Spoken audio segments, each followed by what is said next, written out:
Optimal minimal. At this altitude, I can run flat out for a half mile before my hands start shaking. Can I answer your personal question? Now would seem an appropriate time. What if I did the opposite? I'm a cybernetic organism, living tissue over metal endoskeleton.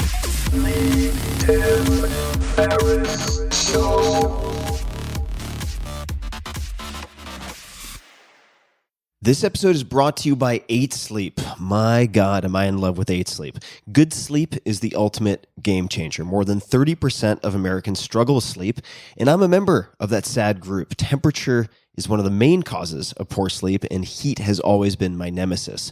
I've suffered for decades, tossing and turning, throwing blankets off, putting them back on, and repeating ad nauseum. But now I am falling asleep in record time, faster than ever. Why? Because I'm using a simple device called the Pod Pro Cover by 8 Sleep. It's the easiest and fastest way to sleep at the perfect temperature. It pairs dynamic cooling and heating with biometric tracking to offer the most advanced but most user-friendly solution on the market. I polled all of you guys on social media about the best tools for sleep, enhancing sleep, and 8 Sleep was by far and away the crowd favorite. I mean, people were just raving fans of this. So I used it, and here we are. Add the Pod Pro cover to your current mattress and start sleeping as cool as 55 degrees Fahrenheit or as hot as 110 degrees Fahrenheit. It also splits your bed in half, so your partner can choose a totally different temperature.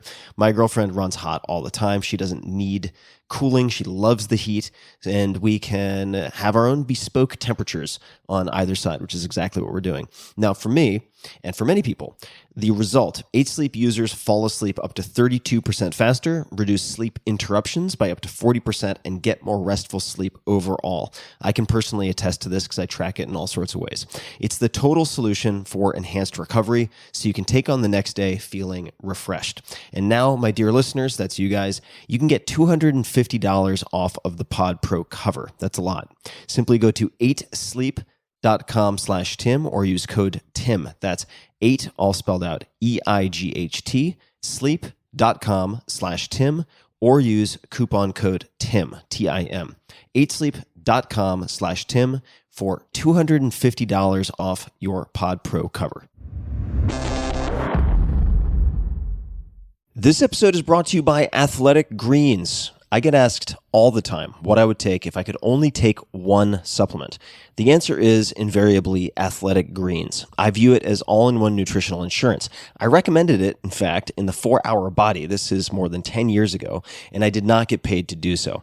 With approximately 75 vitamins, minerals, and whole food-sourced ingredients, you'd be very hard-pressed to find a more nutrient-dense and comprehensive formula on the market. It has multivitamins, multi-mineral greens complex, probiotics and prebiotics for gut health, an immunity formula, digestive enzymes, adaptogens, and much more. I usually take it once or twice a day just to make sure I've covered my bases if I miss anything I'm not aware of.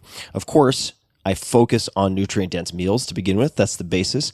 But Athletic Greens makes it easy to get a lot of nutrition when whole foods aren't readily available. From travel packets, I always have them in my bag when I'm zipping around. Right now, Athletic Greens is giving my audience a special offer on top of their all-in-one formula, which is a free vitamin D supplement and 5 free travel packs with your first subscription purchase. Many of us are deficient in vitamin D. I've found that true for myself, which is usually produced in our bodies from sun exposure. So adding a vitamin D supplement to your daily routine is a great option for additional immune support. Support your immunity, gut health, and energy by visiting athleticgreens.com/Tim.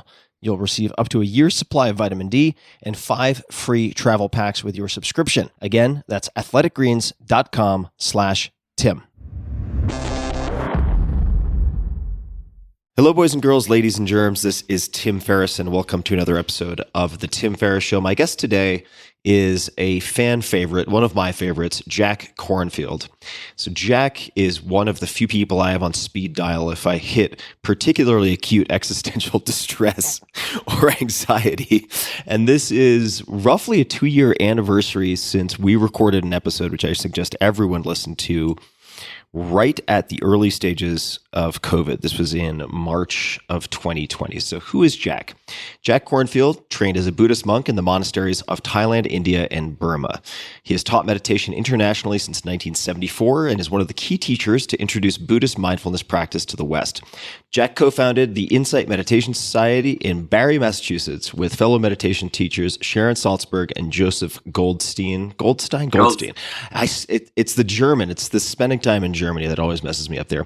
And the Spirit Rock Center in Woodacre, California, which is stunning. I've spent some time there. We talked about that in our first conversation.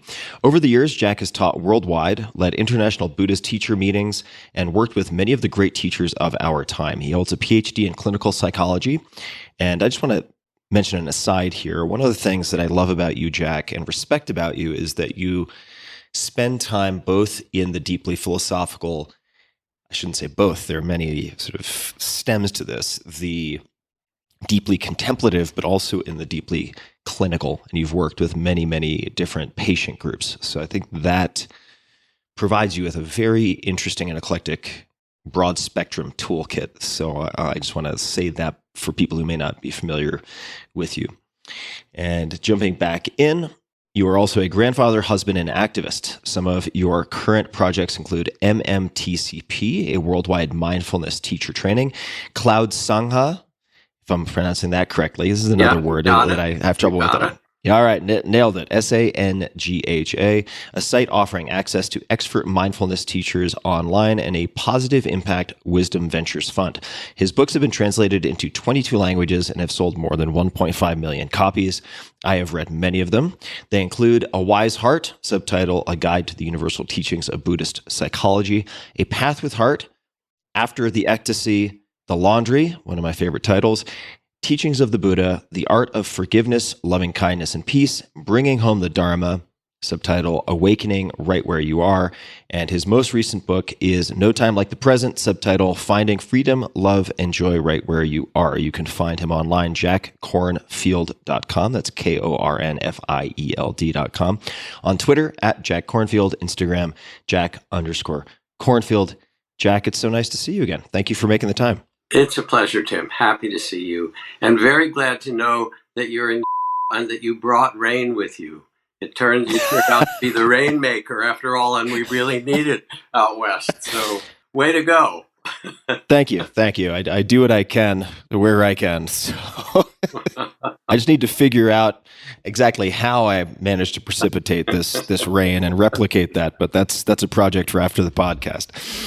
Jack, there's so many different places we could start. I thought I would begin with explaining one of our most recent conversations, and that was prompted by feeling some amount of existential distress that has been on slow burn for a while now. And we don't have to start here in terms of our conversation, but I want to mention it to folks just to underscore the fact that I do have you on the speed dial per se because of your deep expertise and awareness related to certain things. And in this case, it was angst and distress related to climate change, extreme weather events, and noticing a growing apathy, feeling of learned helplessness perhaps in my audience, which scares me more than most things. I mean, there's a lot of strife, there's a lot of anger, and I think these things may be intertwined. And we'll probably cover all of these in our conversation. Now, just to set the stage for this uplifting conversation, before we started recording, I asked what we might chat about, and you said, well, death, war, and anger. So we will all the cheerful topics. All the cheerful topics. Joy and well-being, but we have to make the descent and then come back out reborn into a new, brighter world. Exactly. So let's start with anger because in between my rainmaking activities in the dry alpine west, I also make time for stupid arguments over breakfast, one of which I had this morning. I think that was also precipitated by yours truly, so not all great things. And you mentioned you have a number of stories before we started recording related to anger. So let's start there, and I'll let you lead wherever you think it makes sense. I will, but let me ask you a question first. Why do you ask about anger? What is your intention, or what makes you ask? Well, I ask about anger because I notice as I reflect on not just my own behavior, but behavior that is common in my family, a tendency towards perhaps an emotional home base of anger. It's a very familiar feeling, and I recognize how it can be corrosive. And I've spoken to people who have wanted to discuss their respective perspectives on, say, clean anger. I have tried to contend with it in different ways. Some have suggested fully expressing it, hitting a pillow, working on a punching bag. That tends to amplify and perpetuate anger in me. So it does not have the desired effect of dissipating anger at all. It just turns it from a 7 to a 10. And it's something I want to work on because I also recognize that even when I convey neutral content from the perspective of the words that I choose, sometimes my tone has an undercurrent of anger, and that causes strife. That causes arguments. Yeah. That causes various types of tension. And a lot of it, most of it, is not helpful. That is part of why I ask. And Yeah. if I may just add one more thing, from a macro societal perspective, I have never seen more polarization and anger than I see today. Just observing this audience of, let's call it 10 to 20 million people a month. As I look at all of it from a 30,000 foot view, I have never seen so much anger and hostility ever in all my time on this planet. So that's also frightening. So that really helps me a lot because your openness about it is actually what we need. If we bury it or stuff it, it just festers. And as you say, you can try to be nice and then it seeps out in the tone of your voice. And people feel that. We resonate with one another. It's not a complicated thing. You could call it mystical, but if you put a violin on the table and somebody else plays a violin nearby, the strings of both of them will resonate. And so, yes, there you're looking so nice, and then that little stuff seeps out. So I've really had to wrestle with anger a lot.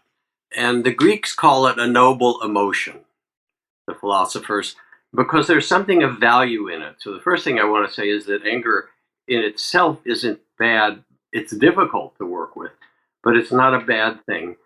It's something for us to understand because it's part of human incarnation. And often the anger comes out of hurt or it comes out of fear, ways that we feel vulnerable. It's a way of protecting ourselves. James Baldwin said, I believe the reason that people cling to their hate and anger so stubbornly is because they're afraid that once hate is gone, they'll be forced to face their own pain. And so we also project it on others, the ones that cause our pain and so forth. Instead, we get angry as if they were the ones making it happen. And we have the enemy du jour. It doesn't matter. Right now, it's Russia and everybody's cheering. We have the Pentagon is like, I don't know what to say. They're celebrating. We have a great enemy again and a bigger budget and so forth. But it can be the immigrants or the Mexicans or the blacks or the gays or the, whoever it is, the enemy du jour, because we can't bear our insecurity. And we can't bear the fact that we're vulnerable in certain ways, and that what's out there is also part of us. So Alexander Solzhenitsyn, the great Russian author, when he was in the gulags writing these brilliant things and sent out into Siberia, he said, if only it were simple, if only we could just round up the evil people and get rid of them.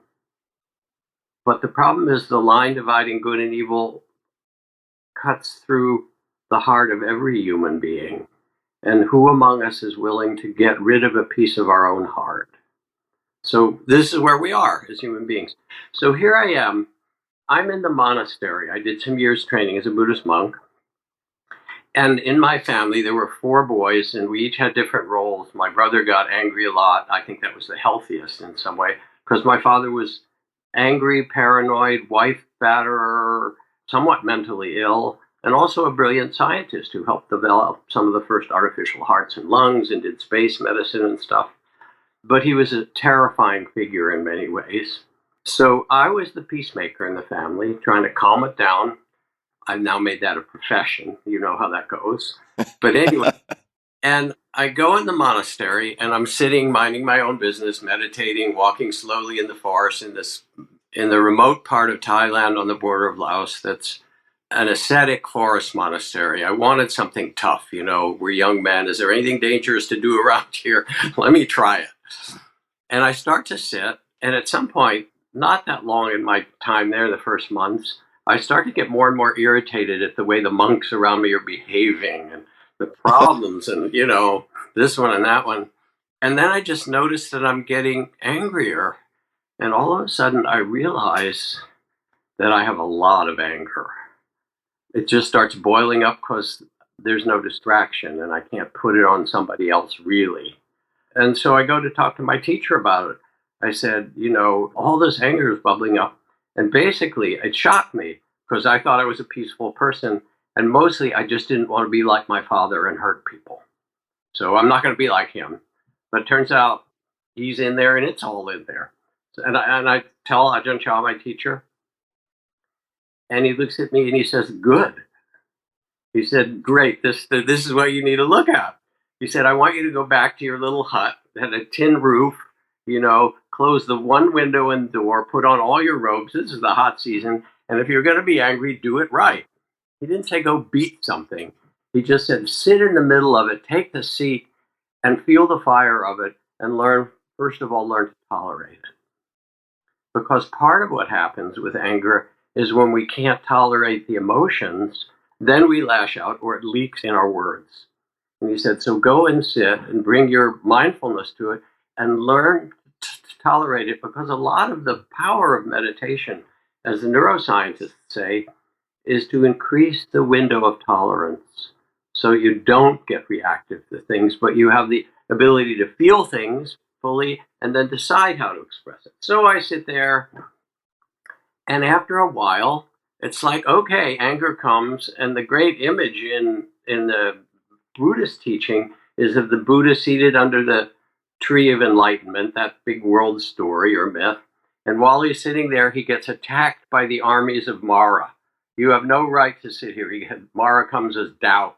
Mara brings temptations, and then it was all the beautiful maidens and a golden chariot. You could have all these things. The Buddha says, no, been there, done that. I want something freer than that. And then Mara attacks him with spears and flaming arrows and things. And the Buddha's response is to say, I see you, Mara. Mara comes back other times in Buddha's life. And the main thing that the Buddha does, he doesn't fight Mara. He says, I see who you are. I see you. And in that, you can feel that there's a freedom in the heart, a spaciousness to be present for it. So I get better with this shit, right? I'm okay. Now I'm not quite so angry. I know I have it. I leave the monastery after some years. I go back to New England, where I'd been last, hook up with an old girlfriend who was great. She was doing graduate teaching at Harvard. And very quickly we get into conflict. And I realize, okay, it's one thing to deal with anger in myself, but being a monk, I had no training in how to deal with relationship. And going back was hard.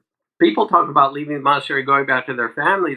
They forget that both Jesus and Buddha had a hard time when they went home to their family, right? So this is like the real place. So I'm there with this woman, and all my neurosis comes up, my neediness, my whatever, fears, all the things around intimacy that I didn't have to deal with as a monk. So I start to do that, and I realize the anger is building up again. She was great, actually. She said, okay, you dealt with it in yourself.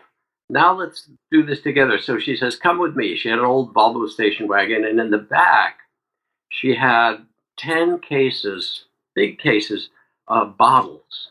And she said, come with me. She drove me to an old place where they were demolishing a brick building.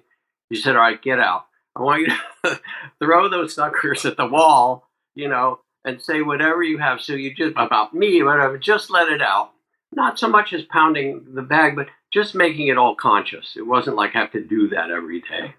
And then I went into a Reichian therapy, and this guy said, you have the monk's defense. You can be aware of anything, but you're afraid to actually express it. So he said, what Jack, may I interrupt for a second? Yeah. What type of therapist was that?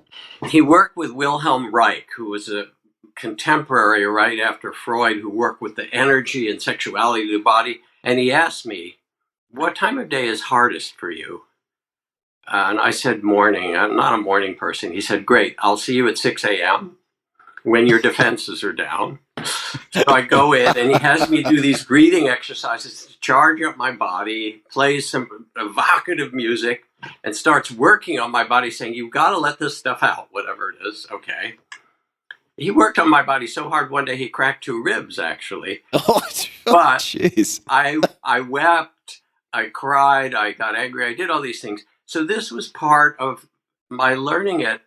And now I'm a lot less afraid of it, and therefore I also can use it. So when I had my house being rebuilt, and we were supposed to go to Europe, and the contractor, who was a good guy, kept saying, we're a little behind. I said, we've got to finish before we travel for a long time. He's putting it off. And I kept asking, nice guy that I am, and he says, oh, finally. I said, we've only got a month to go, and you little teams. And I yelled at him. I said, man, if you don't finish this, I'm going to sue your ass in court. I'm going to get it. I'm just tired of this shit. And I'm really angry. And he looks at me and says, oh, you really want it done, don't you? And I said, yeah. Next day, he said, like a triple crew. And I realized that I simply needed to speak contractorese. I was kind of speaking like a Buddhist monk, but that was not his language. So it became easier in some way to work with it and to realize that, I have my own inner Taliban. I have my own inner Iron Curtain. That it's not just out there. And by taking this energy and saying, yes, this is something that I can work with, it just becomes much easier for me. And it runs through me quicker. It's not that it doesn't. I mean, I watch Thich Nhat Hanh or the Dalai Lama get angry or upset. It's part of us. And then I guess the last thing to say, because it also allows for a kind of graciousness about it. When I see myself getting angry, if you really look, what I really look, underneath anger is hurt or fear or some kind of humiliation or something like that, where you feel like you've been disrespected. And if I can drop from the anger to say, what's under this? And then express it and say, I really feel hurt when you say that, or that makes me afraid. That very conflict with another person or a group of people, it changes from being, I'm right and you're wrong, to this hurts, or I'm afraid about this. And we can have a genuine conversation that's entirely different. So I'll pause here because that's a lot of story. That is. And I want to dive right back in to the stories. And your teacher's name? Ajahn Shah. Ajahn Shah. Right. So I recall from looking at my notes from an earlier conversation that we've had on this podcast, you tell the story of being out with this teacher collecting alms, food, one day when you saw a big rock in the middle of a rice paddy. Tell me if I get any of these details wrong. And Ajahn Shah asked, is that boulder heavy? And a number of the young monks said, yes, it is, master. And then he replied with, not if you don't pick it up. Right? Yeah. So being able to witness what's present without being lost in it. Now, let's contrast that for a second, because I feel, like you said, this internal iron curtain sometimes, or this internal conflict between not picking up the boulder, so not voluntarily overexerting, and speaking contractorese. So my question for you is, if you have the impulse to speak contractorese, we're just like, for fuck's sake, enough is enough. Like, so-and-so isn't doing the job they're supposed to do. How do you surgically use contractorese in your own life and know when to turn off Mr. Nice Guy and speak more directly? Because that, I imagine, can also become a hammer looking for nails, right? And I think that's something that I do, where someone might excuse constantly speaking to everyone in contractorese with, well, I'm just keeping it real, or I'm just being honest, or whatever the phrase is that they use to deflect the fact that they're just being an asshole a lot of the time. How do you think about that? So I would, in a certain way, I'd offer you a challenge, because you like challenges. You're one of those guys who said anything dangerous to do around here, but it's both outward and inward. And the challenge would be this, that when you speak from that place, which I do, and it has its time, often it makes things worse. I think Benjamin Franklin said, what begins in anger ends in suffering, generally speaking. So the challenge is, can you speak your truth that's underneath the anger? Can you say, I'm worried that it isn't going to happen, or that this is all going to fall apart, or I feel so hurt? When you say those kind of things, or when you do those things, can you actually drop, now you're aware of your anger, and allow a certain deeper level of understanding and then express it? It doesn't mean that there might not be occasions when you need to stand up, but when you talk about saying the truth, Tim, the problem is that pesky little word truth, because there's a truth of how Tim sees it and how it should be, but there's another truth that you feel worried or hurt or anxious or, Right. And so forth. That's also true. And that's a different truth that's even more challenging sometimes to express, but it connects you. And when people are arguing, I think about in couples, you can say the simplest thing, like, what did you mean? But with different tones of voice, like, what did you mean? And it's like an attack, right? Or you can say, what did you mean? I really want to understand you. It's the very same words, but the feeling that's communicated is either blame or it's, I'm actually curious. What's going on in you? What did you mean? And so there's no simple answer, but it's like riding a bike. Yeah, you fall off each side and you practice it. Let me once again turn this conversation into just a self-serving therapy session, because I think that if it helps me, it'll probably help at least later. That's right. it'll help at least a few other people out there. And I also don't want to misrepresent myself. I'm not just raging, throwing rocks through windows nonstop 24/7. I think, maybe you can correct me if I'm wrong, but I think it was the Buddha who said, if you walk outside and one day you meet one asshole, that person's an asshole. But if you walk outside and everyone's an asshole, you're the asshole. I might be misattributing that. It could have been Abraham Lincoln or Oscar Wilde, but I do think about that. So I'm not raging. I'm not a rageaholic, I wouldn't say. But the biggest challenge I think that I have is not the words I use, but the slight edge or tone that I think, whether by genetics or environment, I have adopted, because there was a lot of this in my household. I'm unclear on how to systematically work on catching that tone. And I have to imagine it begins with awareness. Now, retrospectively, I'm aware, for instance, this morning, the issue wasn't what I said. It was probably the edge with which I said it. Yeah. Do you have any suggestions for how to work on that? Oh, it's a deep and a beautiful question for us as human beings. It can be anger, or it can be other patterns, addictive patterns, or other things that we fall into. And you said something straight up right away. The first step is just to be aware of it, because if you're not aware of it, it's just, you're on automatic pilot. The next step is, you said, I'm aware of it retrospectively. You want to move the time a little closer to when it happens. And there are two things you can do. One is pause. Start to tune yourself. You could even take a little notebook. I think it's a great thing anyway. Get a little notebook and put the word anger on the first page. And then just periodically let yourself write about it. So you let images of your family, anger about the world, the climate, whatever. You just let it, so you start to see, okay, this is the repository of anger. This is what I'm learning about it. This is when it comes. So you're making it more conscious. Then as you catch up to it more in the current moment when it arises, the next step is to pause. And with your notebook, if you kind of write down little examples, you don't have to fill it with pages, but all right, this morning, tone of voice I got, then you can begin to imagine or feel a different scenario. Don't even do it out loud yet, but imagine what upset you in the morning.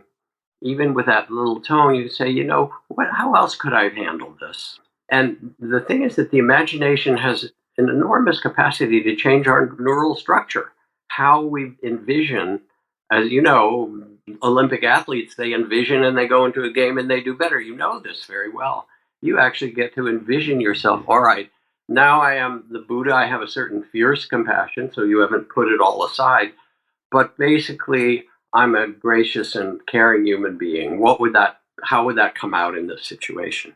And you start to realize that you have this capacity, if you really begin to look at it, to transform your patterns. That's why it's called practice rather than perfect. Whether it's meditation practice or something else. Well, there are two things. There's a word, carencia, in Spanish, and it refers to the place in bullfighting where the bull stops in the middle of the ring at some point with the bullfighter there, and the bull and the matador are facing off, right? And the matador finds his carencia. It's the place in the middle of all of that energy, which is unmoving, which is just, here I am on the earth. There's the bull, there's all of this stuff. If you find that in yourself, when you practice, when you learn to find that in a cause, then it gives you all kinds of other opportunities. And I remember this woman coming to see me who was in the middle of a terrible divorce. So, we're talking real things here. Her ex-husband, who was also a wealthy lawyer, hired a killer lawyer. He was going to keep the kids and keep all the money. He was angry at her, even though he's the one that had the affairs. But anyway, so I said, first of all, get yourself a kick-ass lawyer to defend yourself. Read that from the Buddha. I don't know. Anyway, wherever that. But we worked for a while, and she came in one day because he was trying to turn their children against her, which is like one of the greatest pains a parent can have, but, also not so uncommon. And she said, I sat with it. I let myself feel all the pain and the tremendous amount of grief. And that's part of our work, was just the grief of it. And then she came in one day and she said, I will not bequeath a legacy of bitterness to my children. I will not say a bad thing about their father. I simply will not do it. And that was the carencia. That was, it doesn't matter what the bull does. I know what my values are, and I know who I am. You have that in yourself. That power is in you. Just a quick thanks to one of our sponsors, and we'll be right back to the show.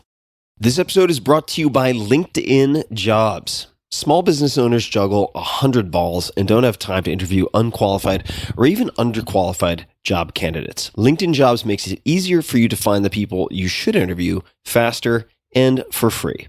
Create a free job post in minutes on LinkedIn Jobs to reach the world's largest professional network of more than 770 million people. Then add that job and the purple hashtag hiring frame to your LinkedIn profile to spread the word that you're hiring so your network can help you find the best applicants for the position. Simple tools like screening questions make it easy to focus on candidates with just the right skills and experience so you can quickly prioritize who you'd like to interview and possibly hire. It's for all of these reasons and more that small businesses rate LinkedIn Jobs #1 in delivering quality hires versus leading competitors. LinkedIn Jobs helps you more quickly find the candidates you want. Did you know that every week, nearly 40 million job seekers visit LinkedIn? Post your job for free at linkedin.com/Tim.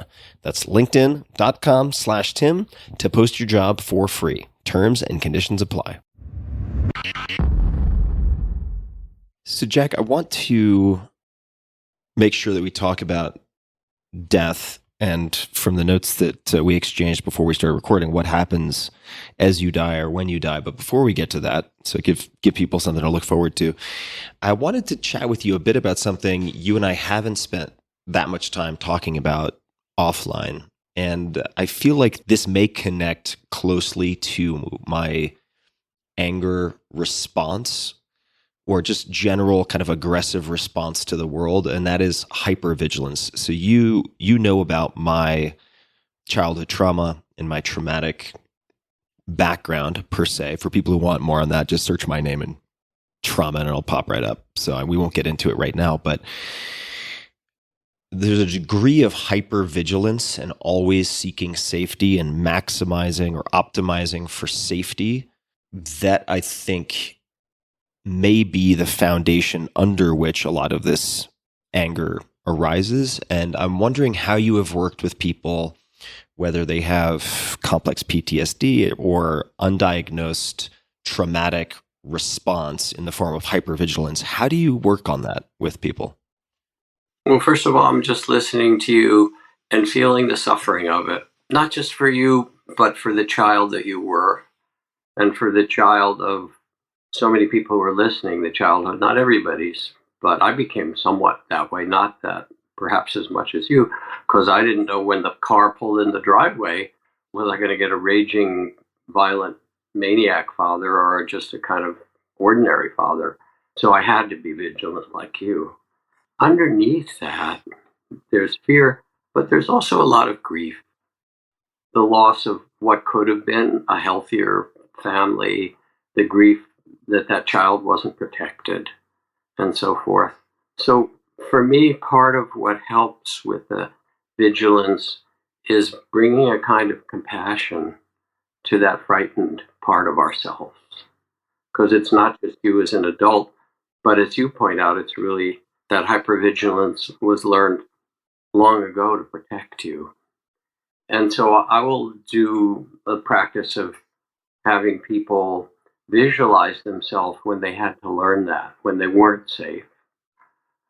Do some compassion practice, put their arm around that child, hold that part of themselves really in some way, and also begin to say, through all that fear, kind of almost like a mantra recitation, thank you for trying to protect me.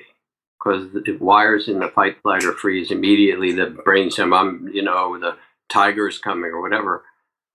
Thank you for trying to protect me. You feel your vulnerability. I'm okay just now. I'm all right, thank you. You can relax. And it becomes actually a practice where you let yourself feel the hypervigilance and you say, thank you for trying to protect me. So you're not suppressing it. You actually honor it because it's kept you safe. And you say, and right now I'm okay. And then you let yourself feel it in your body. I actually am okay in this moment. I'm safe, thank you. I'll be all right. And again, it becomes kind of a training that you do where you are acknowledging what's true, the suffering of it, the activation, and the grief that's underneath it, the tears that are under it. And now we're kind of also in the territory of trauma, which you and I have talked about before, and is so important in this time. I might have, I don't know, in that last conversation we had in the podcast, I probably referred to some of the retreats that we did, Michael Mead, Luis Rodriguez, other compadres of mine, compatriots, with returning vets from the Middle East who have tremendous amount of trauma. And part of what was needed was to make a safe enough space that they could bring out in a conscious way that which was kept inside out of fear to protect themselves and others. So we got combat vets together. And part of it was to write or talk or tell your story. And these are stories that they couldn't tell anybody else. You can't go home and tell people the graphic details of what happened in the battle zone. It would shatter them. I know it also, like working with physicians and nurses from the neonatal units in the hospital, and my beloved Trudy, who has done that work, talks about how the nurses come home and they can't tell the people around them that this week I held 3 babies in my arms as they died, and describe it. You can't do it. So the vets say, I can't. And this was the powerful thing. I can't tell you what I saw, and I can't tell you what I had to do. And that's the worst, because it's a kind of weight on the soul of a vet. So first we got them together, and as combat vets, they found a safe space to tell their stories that they couldn't tell to anybody else. And we also invited them to write a story or write a poem or begin to articulate it. And it's held in the body, so there was movement that we did and martial art kind of things. There was some group songs, the songs of warriors returning from Africa or Tibet or, the Mayan, that we could chant together in the stories of what it meant for a warrior to put down their armor and come home and become, again, part of those who till the fields and care for their families. And there are all these ancient myths about it. And people began to let all that out that they were carrying. And we invited their family to come in. And each man stood up and told at least some part of the story that they'd never told before. And as each person spoke, when it was done, there was a group chant of honoring them and saying, "We now welcome you back, O warrior who've done your deeds as a warrior. You can let that go now, and we welcome you back as a human being in a new way in our midst." I mean, otherwise, people get out of the military and the bus stops at the corner or whatever, and they're left out, and nobody knows. Nobody tends them. So I tell this story partly because it's important in terms of trauma, that it's held in our body. We need to be able to tell the story. We need others also around us to witness us and to see that this isn't who you really are. This was a role you took on, but it's not who you really are. And that mirroring also has a tremendous kind of benefit or blessing when you're seen in a different way, because then you can start to see yourself in a different way. I sort of digressed from your question, but No, it's. I don't think it's a digression. I think these are parallel tracks, and they're probably converging tracks at certain points. I realize those two don't go together for those people out there who are sticklers about parallel.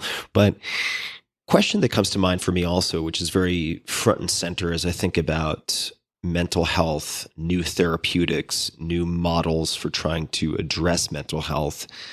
The United States, just as a country, is woefully underprepared for the sheer volume of patient cases that need to be dealt with. If you compare them to almost any other first world country, whether it's a Scandinavian country or even much larger countries, from the perspective of having trained psychologists and psychiatrists, the US really has woefully inadequate ratios, which leads me to wonder how you think about group therapy dynamics, because it seems like one way to increase the treatable population while decreasing the per person costs.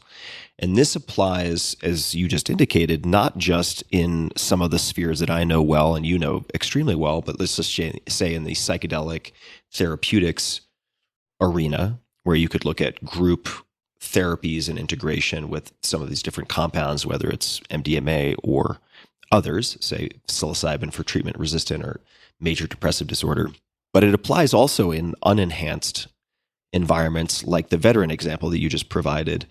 Do you have any thoughts on paths forward or paths worth exploring with respect to group therapeutic models? Because it seems like it's not just a way to, I want to emphasize in my mind, it's not just a way to decrease costs, it's also a way to, in many, many instances, improve outcomes rather than having one-on-one isolated treatments. yes. So first, I want to note something else. Just as we have a mental health crisis here, and Vivek Murthy, who's the current Surgeon General and a great guy that I know, said in what he's seen, more than half of what comes through the doors of our hospitals and clinics presenting as physical problems really has its root in emotions and mental. That it's the level of stress, and that's really part of the crisis, and that it gets, we're allowed to have a medical problem, but it's actually not tended. There was a section of the Wall Street Journal a dozen years ago or so. It was the front page of it, actually, and it talked about the over-medication of children. Front page, Wall Street Journal, saying that 45 million of our children are on antidepressants or ADHD medication or antihypertensive, or antipsychotic or various medications like that. Huge number. And then we have to pause and say, our children, why? Even before we get to your question of how do we heal, there's something about the way our culture, the drivenness of our culture, and the outer focus of it, in which we're actually not listening to our children. And you see it in all kinds of ways. I don't even have to go any further, but even the kind of terrible gun violence that we see and so forth in some way comes out of a tremendous amount of pain in childhood. I'm not trying to make any excuse for that, but so here we are, we're in a culture, now let's just look at it clearly. We're in a culture that doesn't know how to do this. And I think it has to happen on a lot of levels. You're correct that this isn't an individual problem. And people will come to see me and say, I have a tremendous amount of anxiety right now. And I'm anxious about this in my life. And I look at them, I see that you may be anxious about that, but you're living in a culture that's suffused with anxiety right now. It's not just yours. You're actually swimming in the psyche or the field of consciousness around you, and it's in the news, and it's in what people talk about, and you can't not feel it. So it's not just personal, nor is it personal to those children. And in some way, stepping back and seeing that already starts to give you a little relief. Okay, it's not my fault. I'm not doing something wrong, because we can so easily judge one another or judge, our mental state. So then, going to your very important question, there are new modalities of healing, and certainly some of the psychedelic work with psilocybin, ketamine, MDMA, tremendously helpful and promising. But the other part, which you talk about, and it's really the epidemic of loneliness. It's what the vets were feeling when they were in their home alone and they couldn't talk to anybody about all that was inside them, is that we need each other. And healing is not an individual matter for almost everybody that is a human being, especially the healing of the heart and the psyche. We need to hear each other, to comfort each other, to allow the measure of grief, and with it then to allow something more beautiful to arise. Because if you could see the vets after that retreat, there was a tremendous amount of love that grew that they could express, because they felt free in themselves in some way.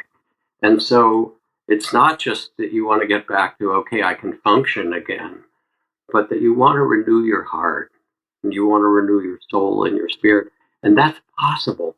And usually it needs to be done together. It can't only be done in yourself. So, Jack, let me ask you a question about the anxiety suffused society in which we find ourselves. And this is a question I'm very interested in personally.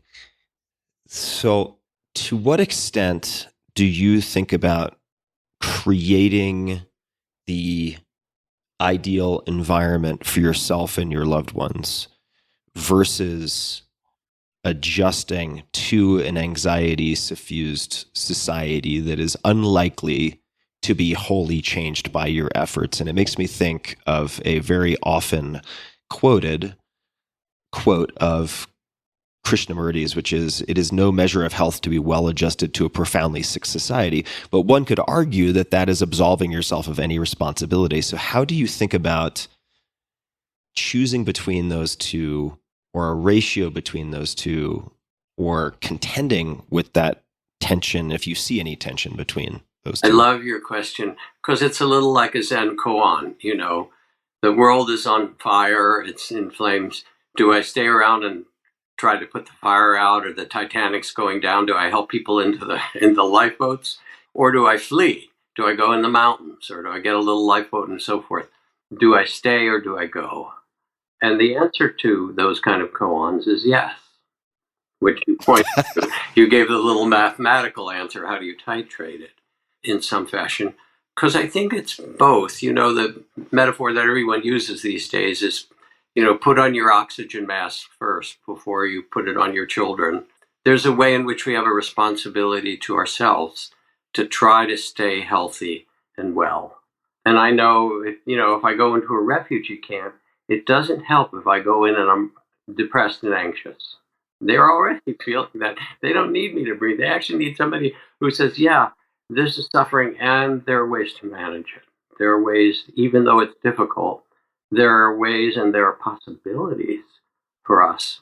The great anthropologist and philosopher Wade Davis said, despair is a failure of the imagination. I mean, That's a good one. It's a brilliant line because it speaks to the heart. Despair is a failure of the imagination. Human beings have been in tough times since caves and saber-toothed tigers, since, battles between different clans, and then we don't have to talk about the Huns and the Visigoths or the Roman army or the armies of the Aztecs or wherever around the world. We human beings have dealt with epidemics, floods, tornadoes, continuing war is not a new story, right? And we're survivors.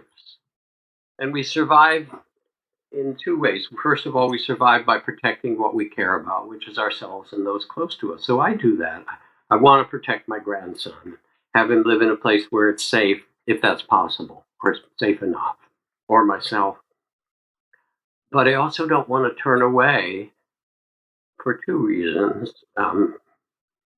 My daughter said, well, if climate change and everything gets bad, would you move to New Zealand or would you get it? And I said, I choose to be on the deck of the Titanic and I'll help people in the lifeboats. That's just what I've taken as a vow, as a bodhisattva, that you turn toward suffering and you offer what you can. But part of that offering is to see that the world that I want for my grandson needs my tending. And it doesn't mean I can change it, because this is the way of the world in some ways. But it can be better or it can be worse, and we know that. We can stand up for things that really matter. And so your question, which is it's a question of the heart, it's also different for different people. There are some people who are profoundly contemplative, and I think the extreme are those Tibetan yogis in a cave who are broadcasting compassion to everybody in the world.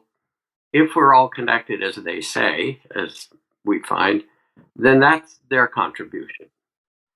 But then there I was out on the streets in March for Your Lives in DC for this, and that was also important.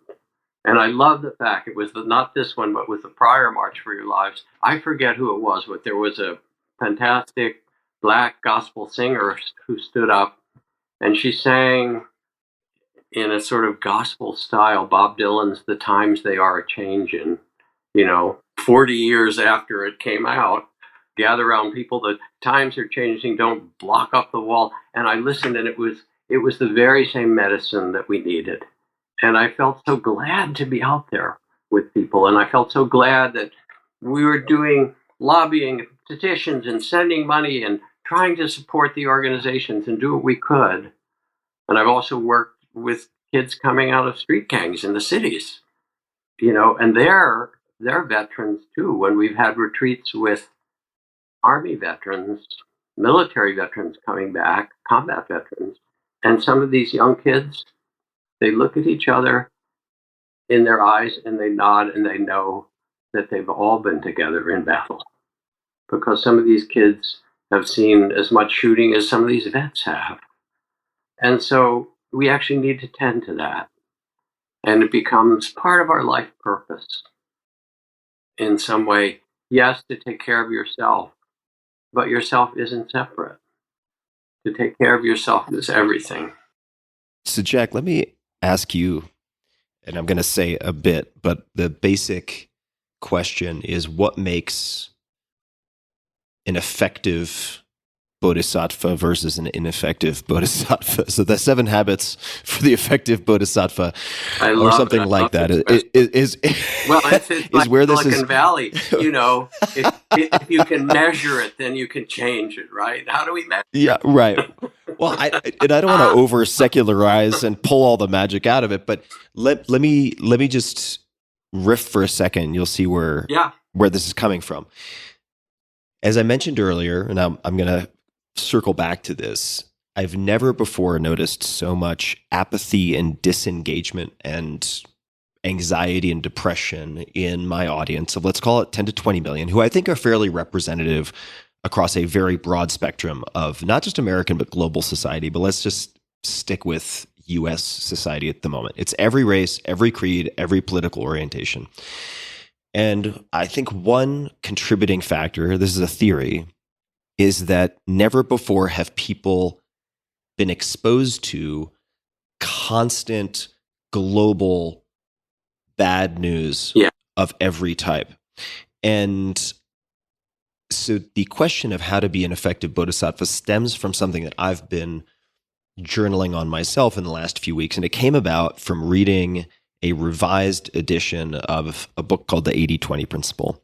And it talks about, in one section, happiness islands and identifying your closest, say, 10 relationships that bring you peak positive emotional states.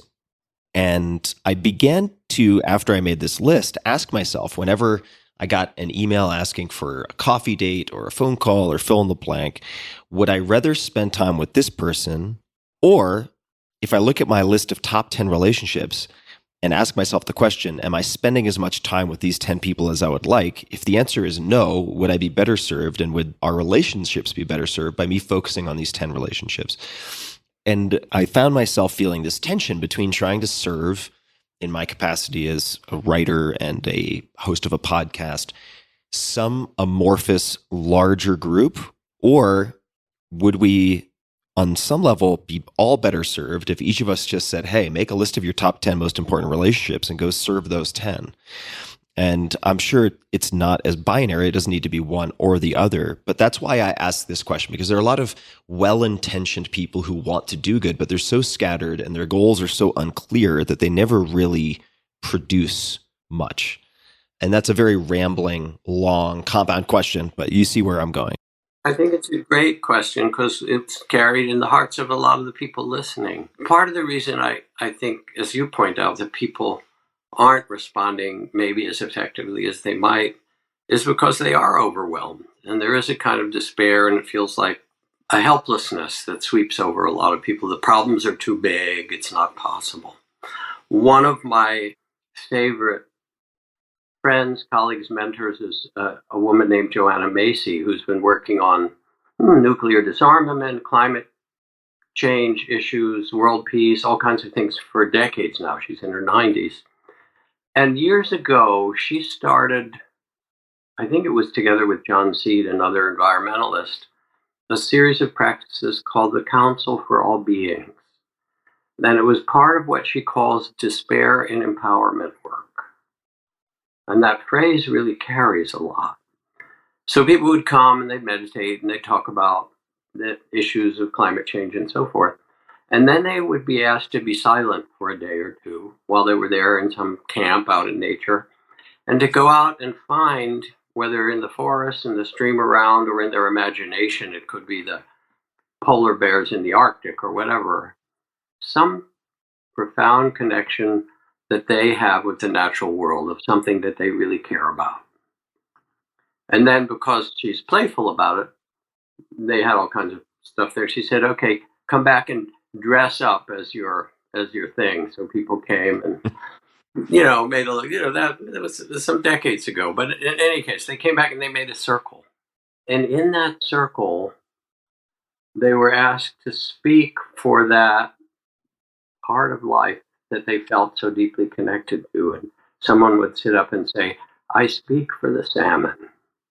I'm a salmon potion. I speak for the salmon. Here is what I need. And yes, here's my grief. And here is what I am empowered to do now. Someone else said, I speak for the redwoods, or I speak for the monarch butterflies, or I speak for the whatever it happened to be. And it required and invited people to be willing to face the very thing you talk about, the apathy, the despair, and say, yes, I'll give voice to that. And then to bind themselves to something they care about, like those 10 people in the circle that you said that you most care about. Maybe you could expand the circle a little bit further and say, and are there a few other beings in this world? It might be the Ukrainians, or it might be the polar bears, might be the monarch butterflies, or it might be children in foster care. It's not your task to fix the world. That would be hubris. Okay, I'm Jack Kornfield and I'm the bodhisattva and I'll fix it all. Nobody's ever done that, right? But it is your task to feel your care and to extend it, to put your oxygen mask on, to make something that's safe and sacred as best you can around you. and then extend that with your particular gift. Your gift is partly through your podcast and your writing. Others, it might be planting a community garden or their own amazing garden and giving some of the fruit away, or starting a conscious business and doing it with the intention to make business that brings well-being to people who work for it and so forth. There are a million ways to do it. Nobody can tell you how. You have to listen.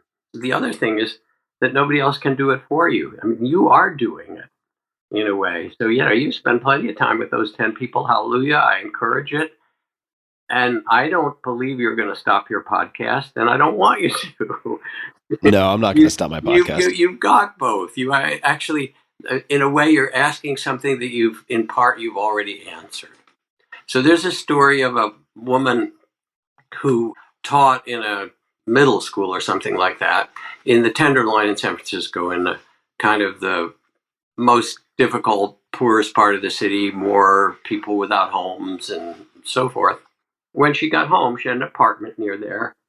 If she had extra bandwidth, if she wasn't too tired, she would make sandwiches and go down and give them to the homeless people in the neighborhood.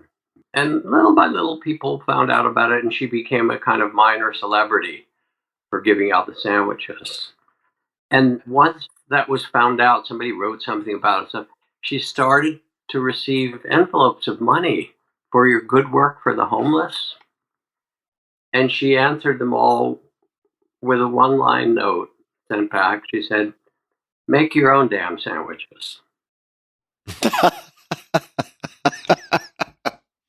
And that's it. It's not that we have to carry it for someone else, but that each person actually has to decide what their gift is.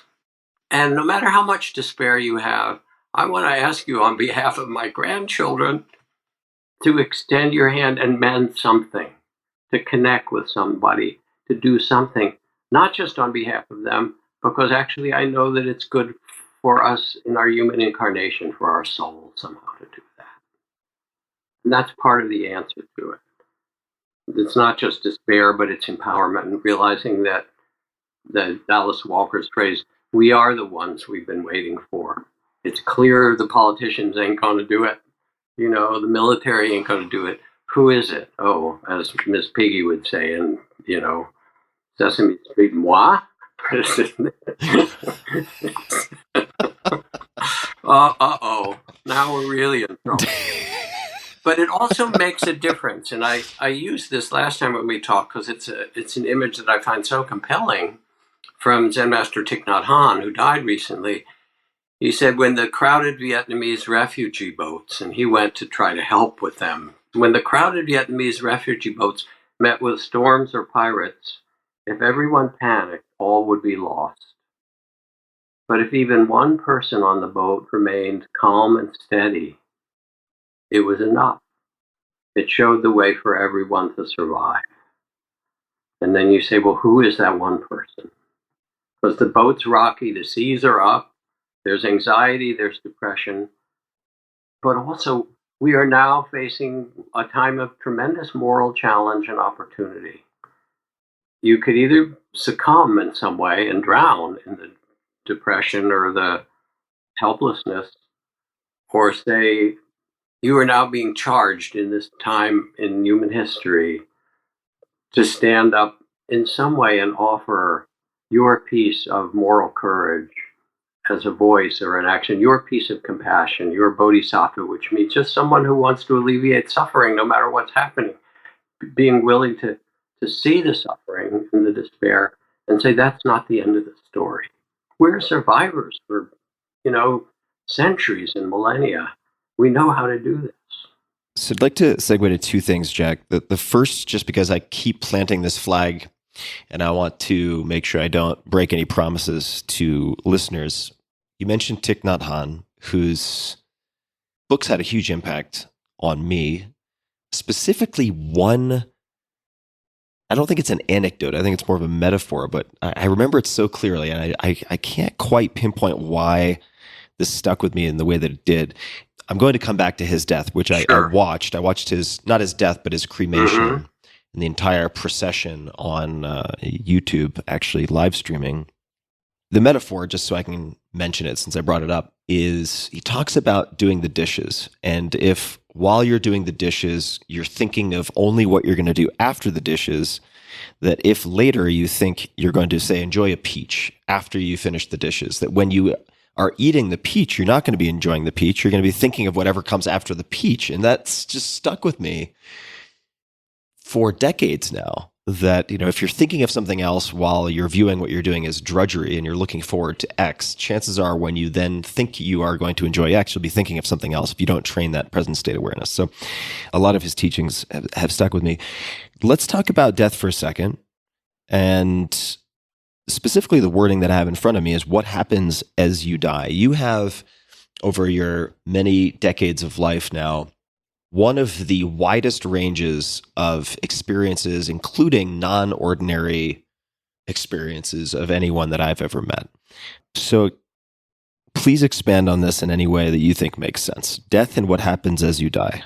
I will, but first I want to pick up on Thich Nhat Hanh for a little moment of two parts, and it will segue into death. Cristina Figueroa is a Costa Rican diplomat. You may have heard of her. I have.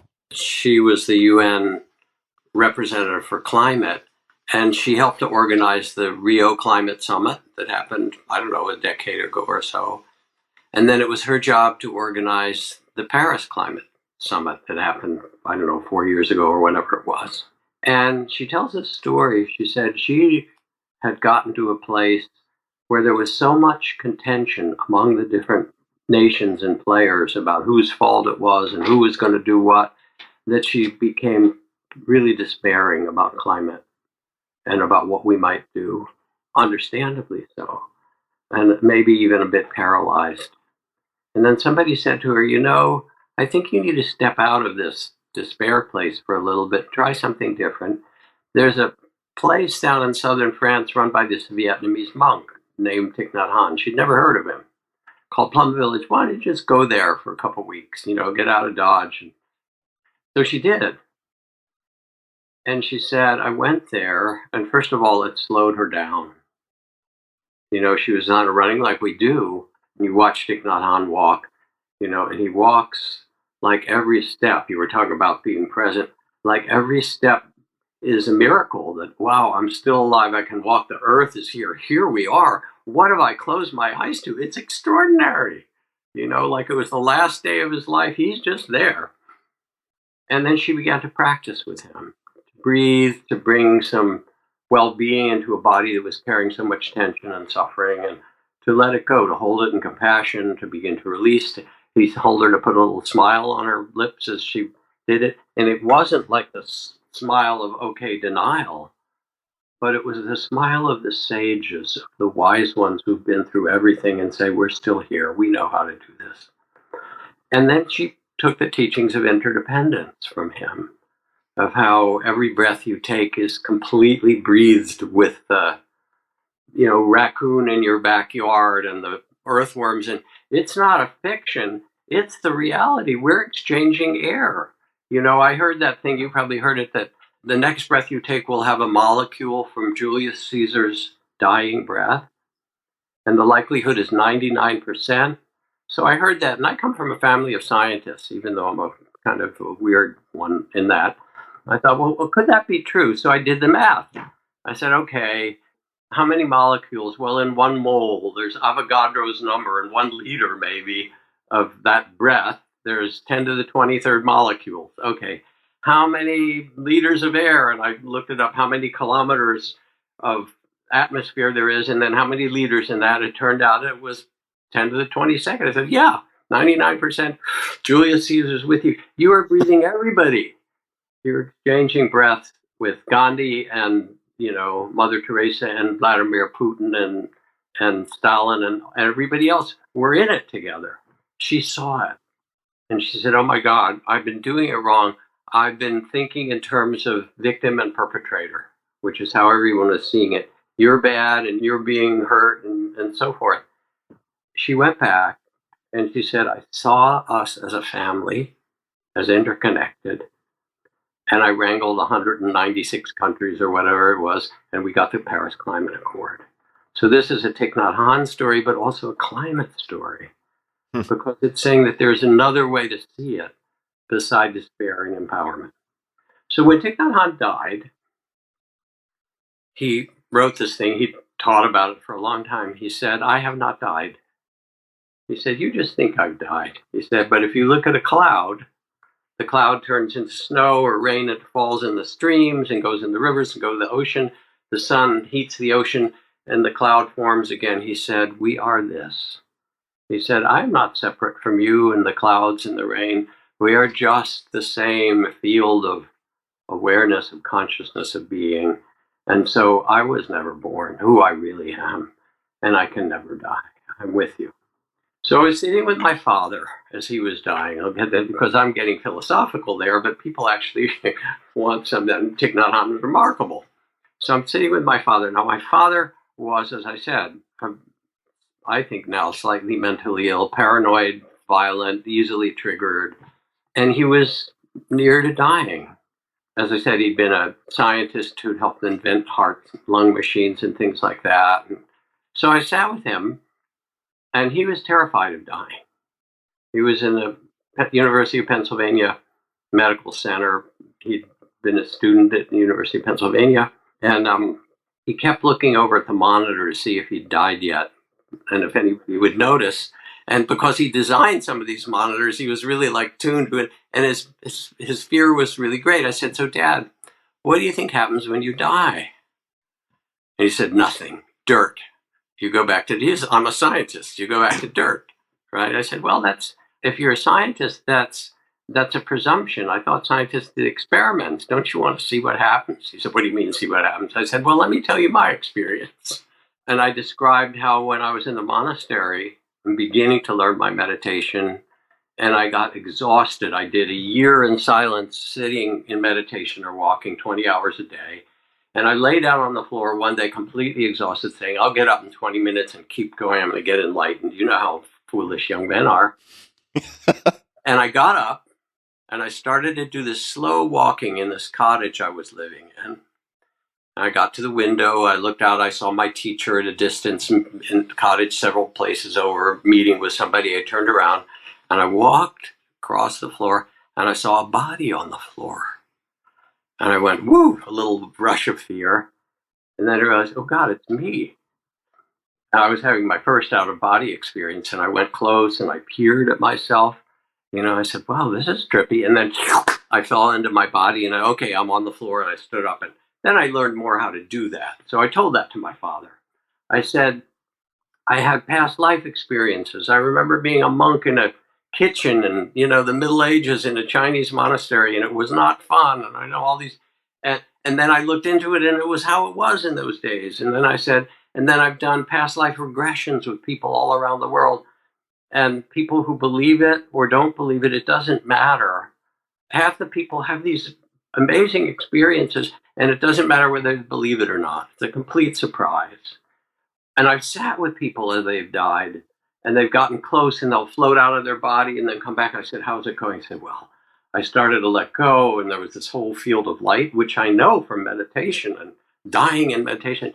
And I was later, there was this sense of love and bliss, and then I did a life review, which happens in a moment. I saw my whole life and, what that incarnation was like.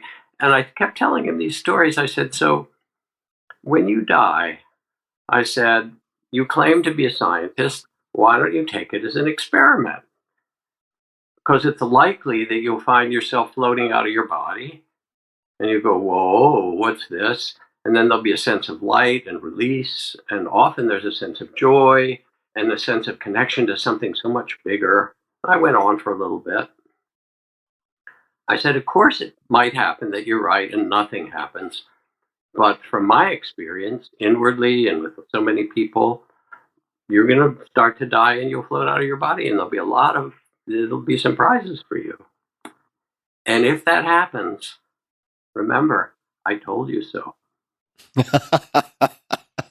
How did he respond to this?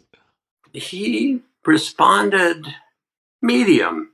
It got his curiosity, And I felt good because I at least told them what I knew.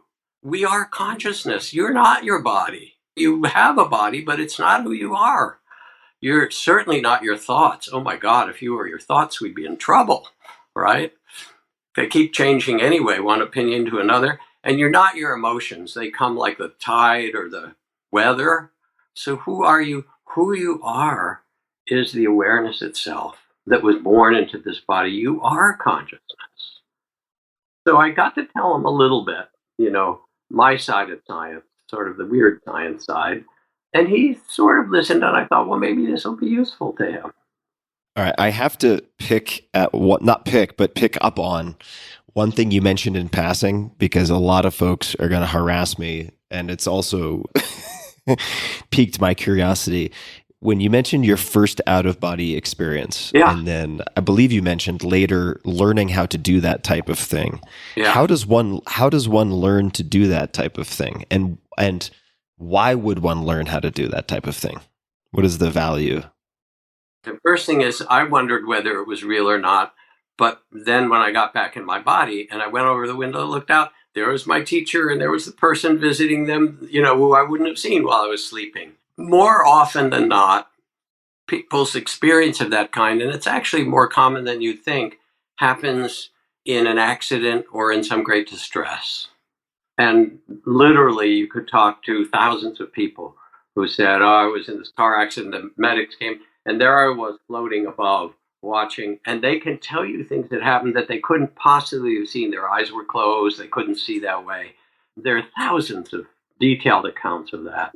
So it's not esoteric, and you don't have to go to the Himalayas or sit in silence for a year or something. It's actually part of our human nature, whether it's an accident or things like that. And the simplest thing I can say is that as I got tremendously concentrated and focused in meditation and could move my attention different places, I could both move it into my body, and then I learned to move it into the space of awareness that was not my body. And that's enough to say. But it's not that far away. I don't know that it's that valuable per se. I'm not like touting it, but I learned something.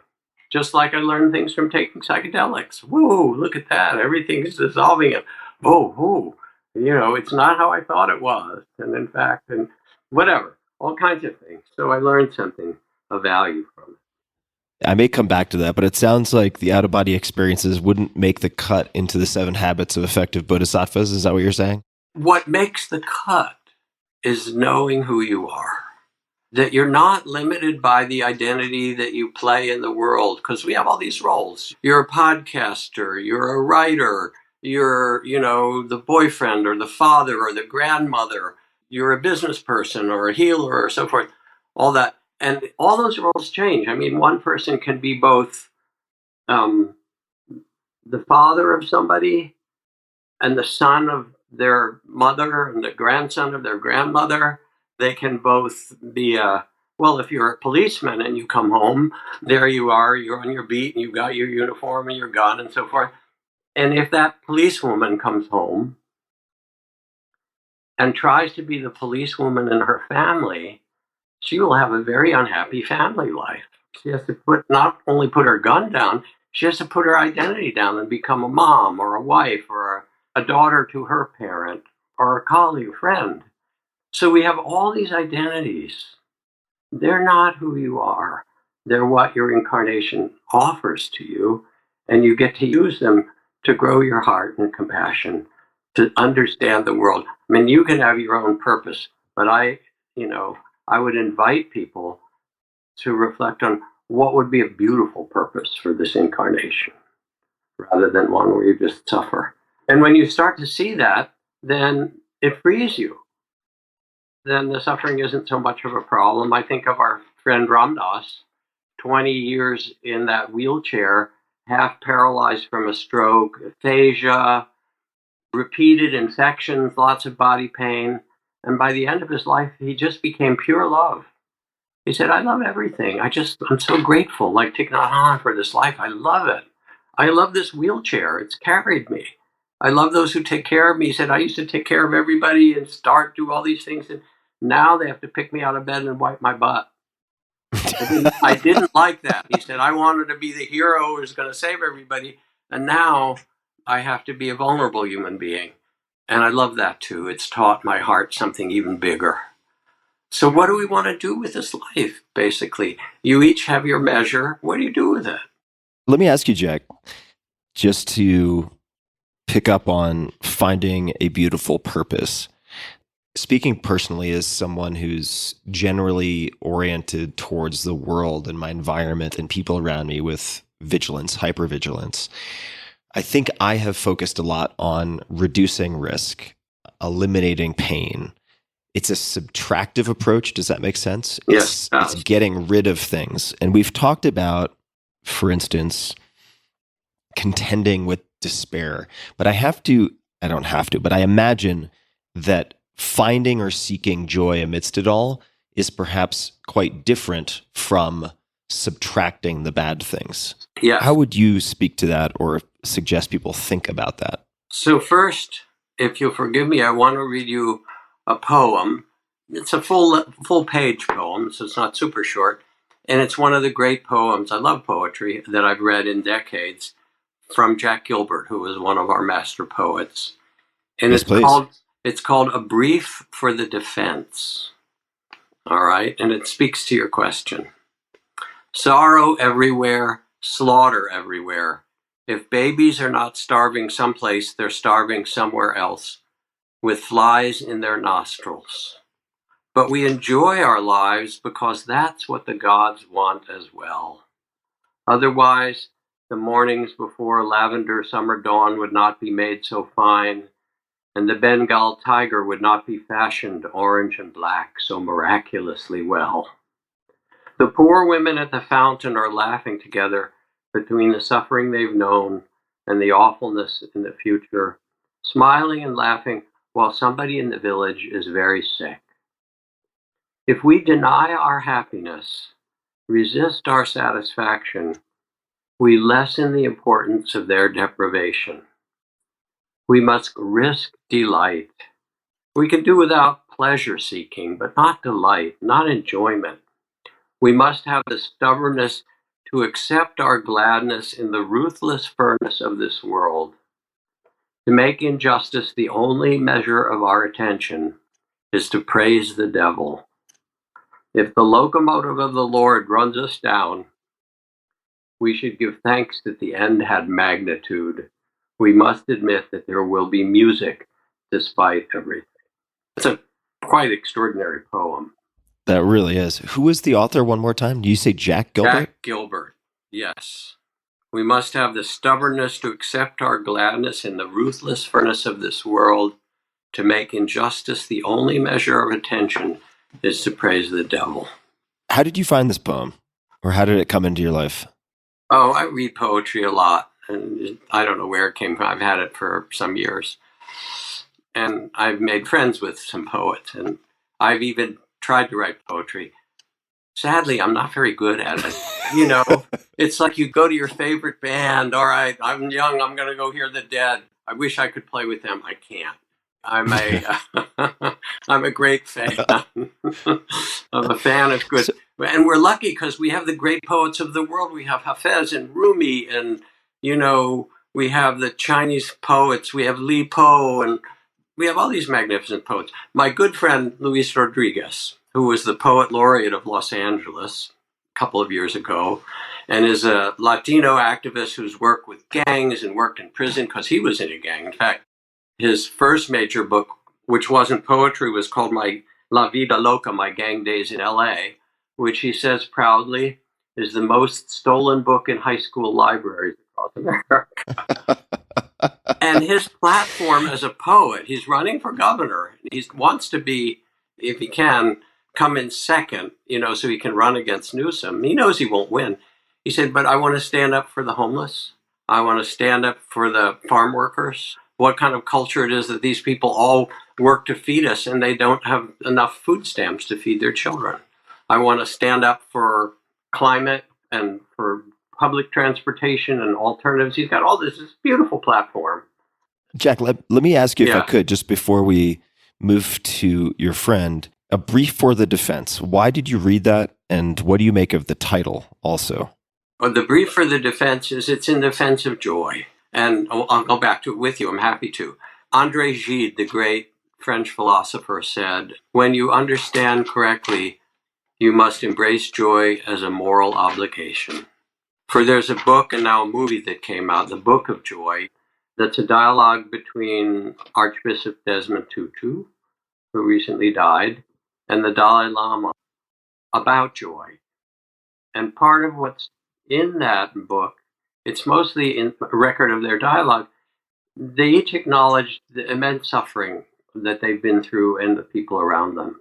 For Tutu, the incredible suffering under apartheid and all the conflicts and the people who were killed and died and many who he knew and thrown in prison, and what tore apart the nation, really.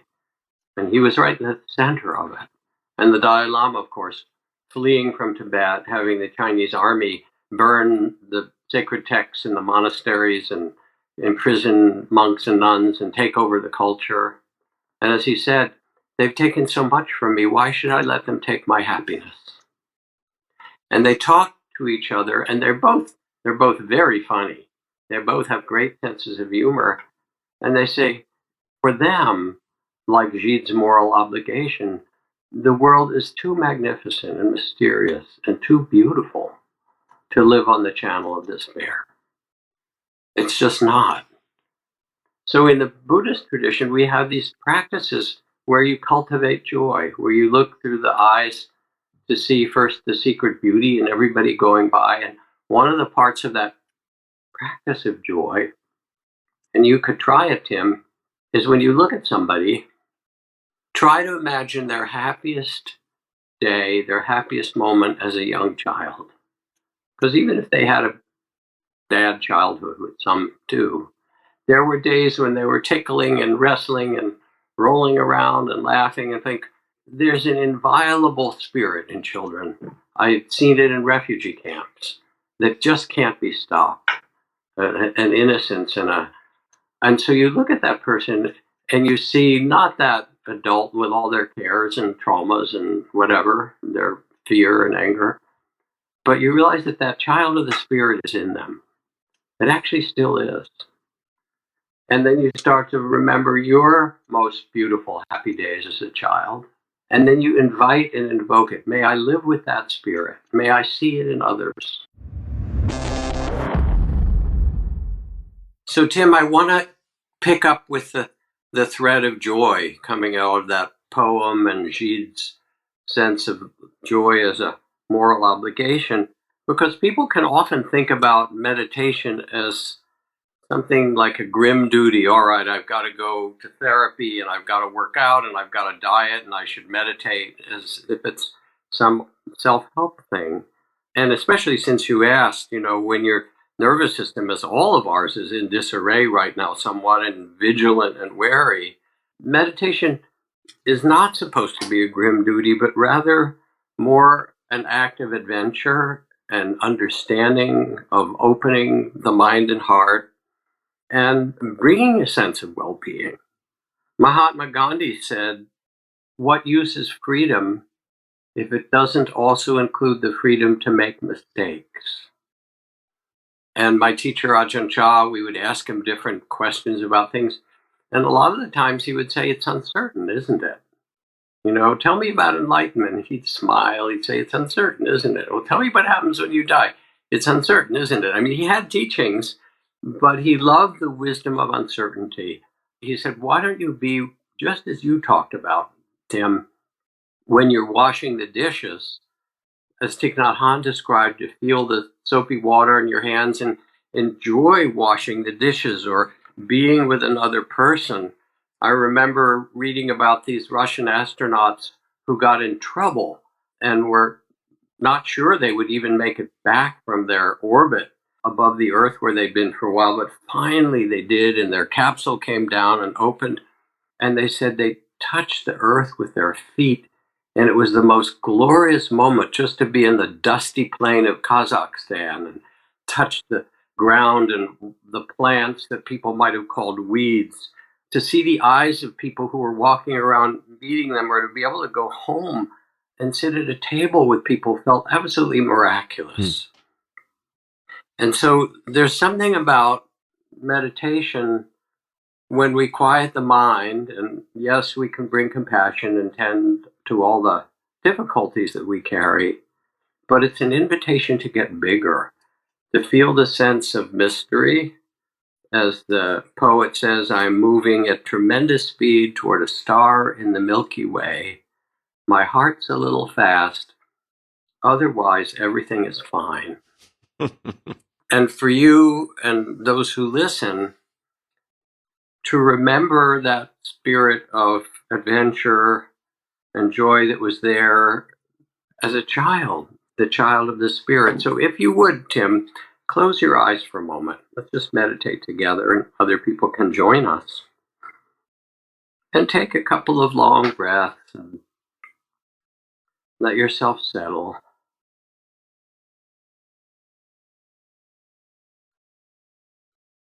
And notice that there are different channels. Consciousness has these different dimensions, and you can tune into the channel of despair or the one of outrage. But you can also tune into the channel of the Dalai Lama and Tutu and so forth, of adventure and caring and joy. As you sit quietly, let yourself remember one of the best moments of your childhood, even vaguely, one of the best days of joy, laughing, playing, enjoying, tickling, the child of the spirit. And keeping your eyes closed, feel it, and let me know if you can remember something like that. I can. And what's it feel like in your body? Stay with it. Feels light, unencumbered, feels expansive, exploratory. Mm-hmm. Beautiful, beautiful. So stay with this, the quality of light and unencumbered, expansive, exploratory, joyful. And let it fill your body, and let it fill your cells and DNA to remind you that this child of the spirit, this inviolable joy that was born into you, is still really available. It can't be taken from you no matter what. So just let it open and feel it filling your whole being in an easy, joyful way.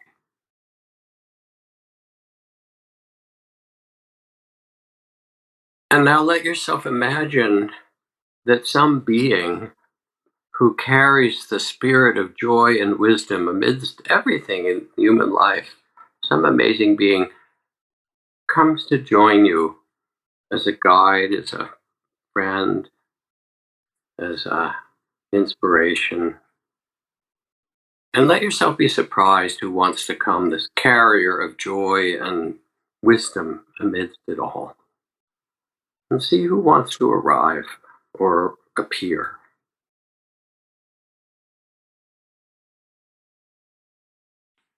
And allowing this, keeping your eyes closed, notice, let me know who, if anyone, comes. Well, it's actually a friend of mine. He's younger than I am, who I think does a pretty good job with levity and adventure, while also being really effective in the world. So both adventurous and joyful and effective. And so this friend, male, female, Male in this case, this guy, this fellow, comes and he's there with you, and you see his smile, and maybe he puts his arm around your shoulder. He's just like your brother. We're in this together. Come on, let's have a good time. Let's make an adventure where we make a difference, and we do it with real joy. And let yourself feel that connection so that you're together in this. We need that from one another. And then as you feel this, he reaches into his pocket and he has a gift for you.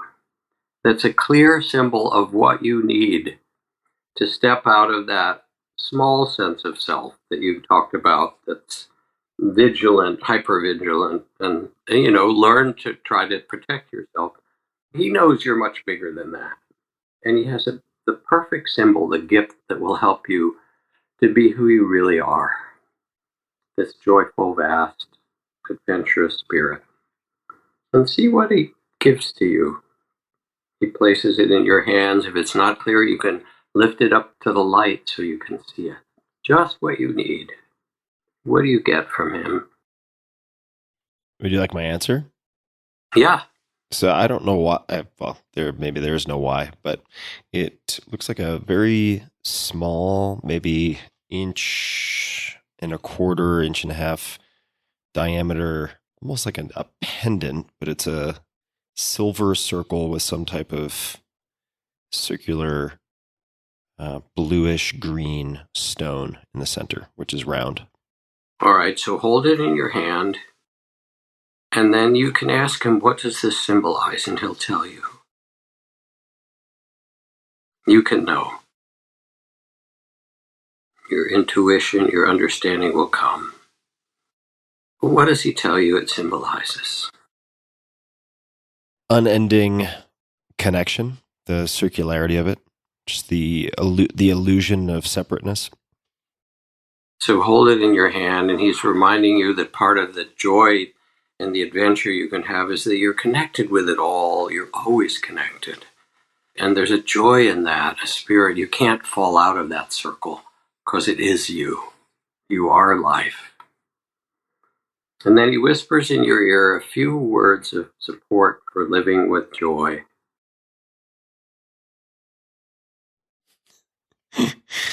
What does he say? The first thing that came to mind was take it easy. Take it easy. Okay, listen to that. I've heard the song myself. And you're laughing as you say it, and feel that laughter fill your body. Because he's really reminding you who you are, that you can do this, that this is actually not just a channel, but this is underneath all the rest that we try to do. Here we are, we try to be grown-ups, responsible, protect ourselves, take care of everything.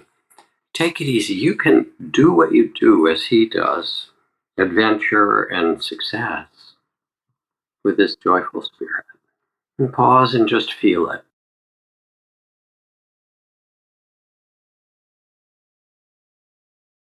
How is this? It feels good. Feels lighter. There's a certain unwinding sensation to it. Beautiful. So you're kind of demonstrating in your own experience now for other people who are listening, watching. You're really demonstrating what meditation can do. It can open you from what's called the body of fear, the small sense of self, to a expansiveness and to a sense of connection and well-being. And as you found a kind of adventure and joy. Now, the beautiful thing is that even if you're traveling and you happen to go to Costa Rica or Indonesia or wherever you go, that he's not far away. You can close your eyes and he'll join you in spirit wherever you are. Because as in that circle, he's part of who you are. And it's always available in 5 minutes. And this is one of the gifts of meditation, and it's not like Pollyanna, because there's a lot of difficult things we have to carry, and Mara keeps coming back with aggression and doubt and so forth, and you can say, yes, I see you, Mara. I know you're here, and there's the Buddha seated there saying, yes, Mara, I see you. Oh, you're Mara, but that's not who I am. Oh, it's a pleasure to sense you in this way, because I know it's true for you. So then you wanted to ask a question about loving kindness? I did.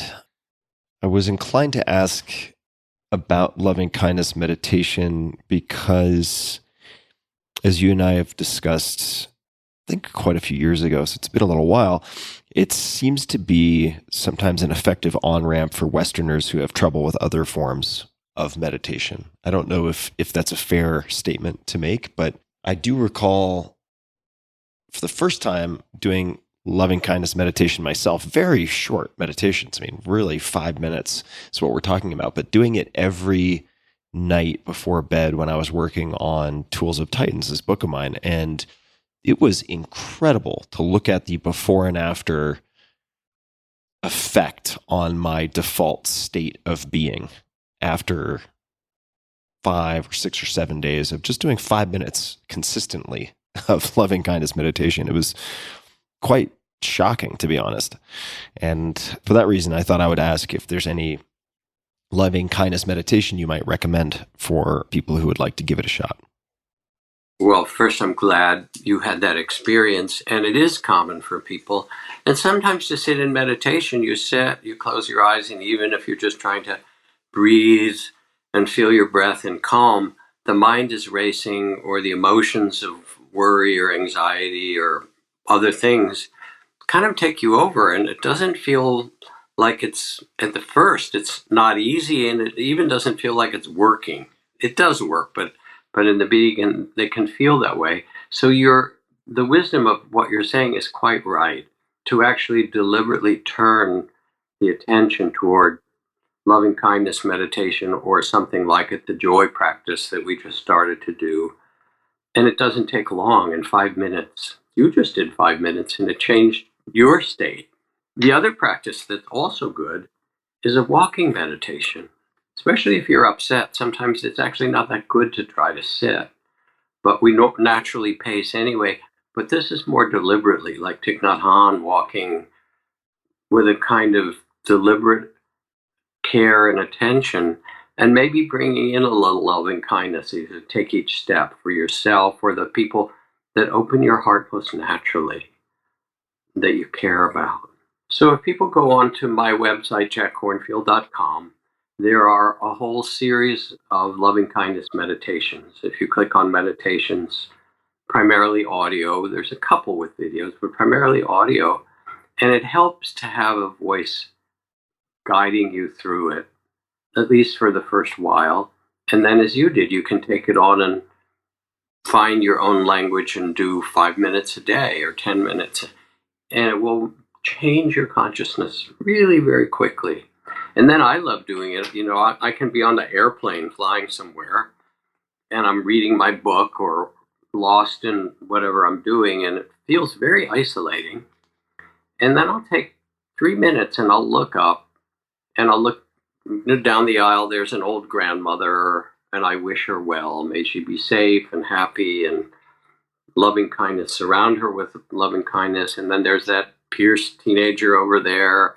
May he be well and surrounded with loving kindness. And then there's that old man over there. And I just do 2-3 minutes of it, kind of almost like offering a blessing of wishing them well.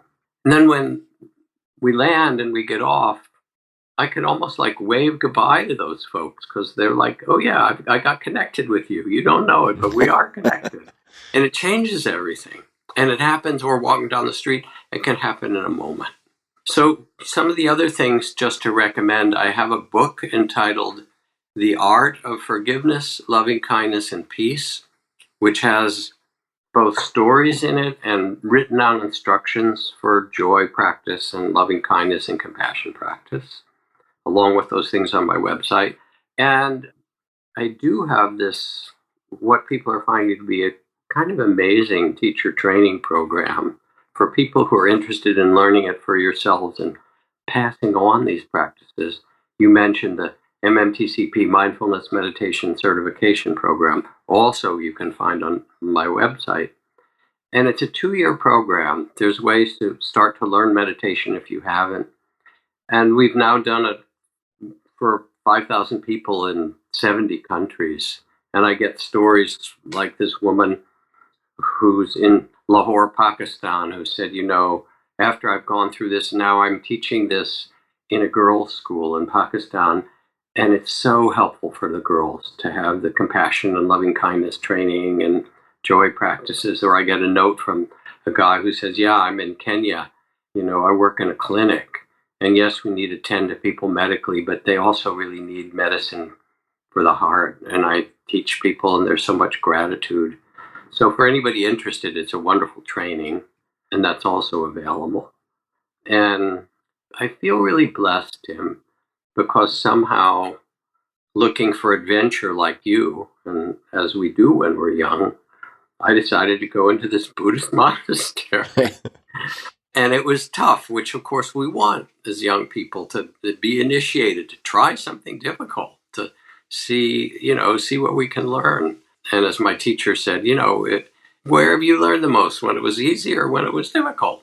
So somehow humanity has to learn this right now. We're in a place where the deepest sense of what the world needs, of our courage, our steadiness, our being that one person on the boat that Thich Nhat Hanh talked about, to be calm and steady in the face of these storms, shows the way for us to reconnect, and not just to survive, but actually to be able to instill a sense of graciousness or well-being or love. And I think that, one of the other little practices that I find a wonderful reflection in the morning when I meditate or get quiet is the question, what would love have me do today? What would love have me do today? And then the heart starts to answer. And, some of it's tough, that we have to tend to this and do that. But what would love have me do today? What we're talking about is listening and trusting our own intuition and trusting our own heart to guide us. I have a little passage to read, which are instructions from 1,000 years ago or a long time ago by this Tibetan meditation master, teacher named Atisha. And here they are. It's really what we've been talking about. And here's how he talked about it. He said advice, Atisha's advice. He said, consider all experience to be dreams. We take it all so seriously, but there's this vastness of the galaxies and millions of people being born and dying, and peace coming and war coming and joy and sorrow and gain and loss, and consider it all to be dreams. Be grateful to everyone. Thank you to everyone, even the ones that make difficulty. Don't be swayed by outer circumstances. Don't brood over the faults of others. I love this one because it's so easy to judge the others. Explore the timeless nature of consciousness. Let suffering teach you compassion. At all times, rely on a joyful mind. And the last is, don't expect a standing ovation. I like that one. It's really funny. It's not a performance. It's really living your own life, becoming the Buddha that you are, the wise one, the wise woman or the wise man, the sage, really embodying that you just found in yourself with your friend, with that kind of joy that's both able to accomplish things, but able to do it in a way that plants seeds of well-being and adventure and caring. Thank you, Jack. And I want to bring up also one quote that you shared with me long ago. This is quite a few years ago. I think it was in our first conversation on the podcast. And this is, I believe, a quote, you can correct me if I'm wrong, from Ryokan Taigu, who was a quiet and unconventional Soto Zen Buddhist monk, I'm reading from Wikipedia, who lived much of his life as a hermit, also well known for poetry and calligraphy. But the quote that you shared was, and let me just make sure I get this right. And this is Ryokan referring to himself. Last year, a foolish monk, period. This year, no change, period. So when you're judging yourself harshly, maybe just also remembering that this business of being human isn't always easy, even for people who focus on cultivating a lot of these faculties. Perfect. Last year, a foolish monk. This year, no change. Got this laughter in his spirit, as a poet can be.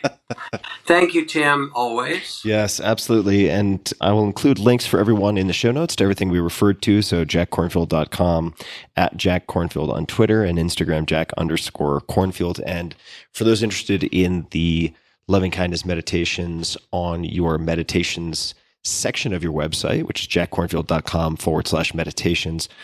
I will also put some links to specific meditations on that page in the show notes at tim.blog/podcast. And thank you so much for taking the time, Jack. It's always such a pleasure, such a joy, and so helpful to me personally to spend time with you. Well, for me too. I've enjoyed our connection since the very beginning. So, and it's good to see you blossoming in your own unique Tim way. Thank you, Jack. Thank you. I appreciate it. All right. I appreciate that. Take care, my friend. Thank you. Take care, Jack. Yeah, you will.